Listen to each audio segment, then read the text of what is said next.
to Newsweek columnist Mark Schulman. Good evening, Mark. Good to see you. Unfortunately, you're not in studio with us, but what do you make of all of the meetings that the Prime Minister has had with all of the powers that be in Washington? Well, he had 3 meetings. He met with all 3 people, the one in charge, the one who may be in charge, and the other one who may be in charge. It's not clear what he accomplished or didn't accomplish. It doesn't seem like he got the ship full of bombs released. That's unclear yet at the moment. He met Harris for the first time as a candidate.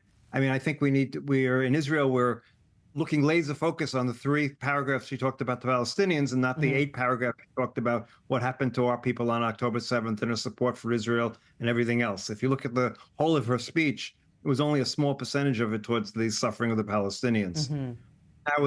He's now with Donald Trump, making up with Donald Trump. Trump now needs Netanyahu as much as Netanyahu needs Trump. He's come at the most interesting time in American politics in a long, long time.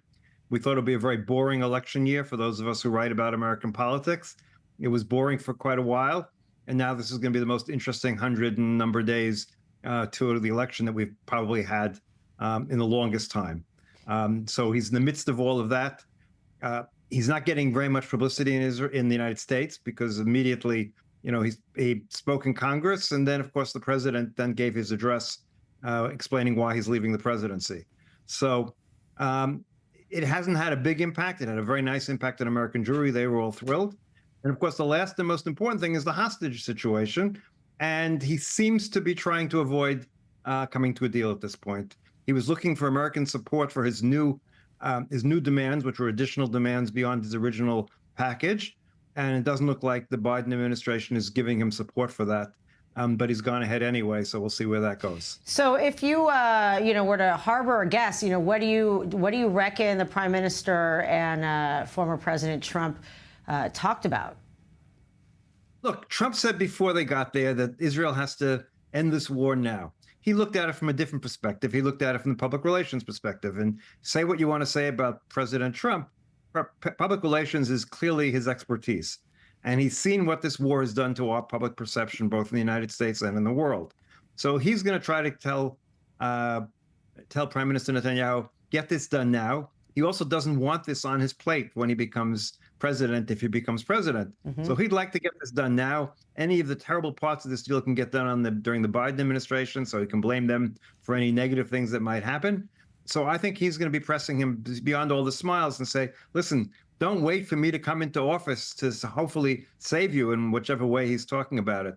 So I think he's telling him, get the deal done now. Now, there's a bigger question, which we haven't really discussed, and that's Iran. And that's really our most significant problem.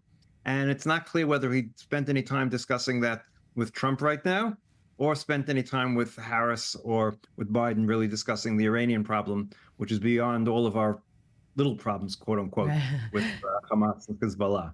Right. Any final thoughts? I mean, obviously, the Prime Minister's had a packed schedule. Obviously, meeting with Biden, who is committed to try to see all of his work through since October 7th. I mean, do you think that whoever walks into the office come January will do so with the hostages home and this war over? Listen, I sat on this channel back in November and December, and people said to me, well, what's this going to affect the elections? And I said, I almost laughed. I said, November? We're in December. The war is going to be long over before the elections come. And here we are in the midst of it. The war is still going on. The hostages are still being held. I can't imagine us getting to January without this being resolved. I don't know how many will be alive if we go on until January without this being resolved. I also want to say one other thing.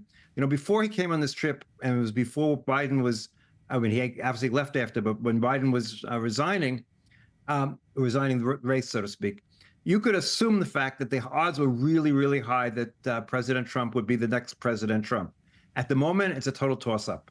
And so I'd be very careful, and I hope he's not going too far to put all our chips on one president, because it's not at all clear. I would say it's a 50-50 at the best who's going to win this election. So we have to keep that in mind. Israel needs to play both sides of the aisle. We cannot become the Republican issue or the Democratic issue. We need to remain a bipartisan issue. All right, Mark Schulman, thank you. And I think the big takeaway is obviously we don't know, and there is not a boring anything in sight between now and November. Definitely not boring. The Chinese curse is really hitting us heavily. That's for sure. All right, thank you very much.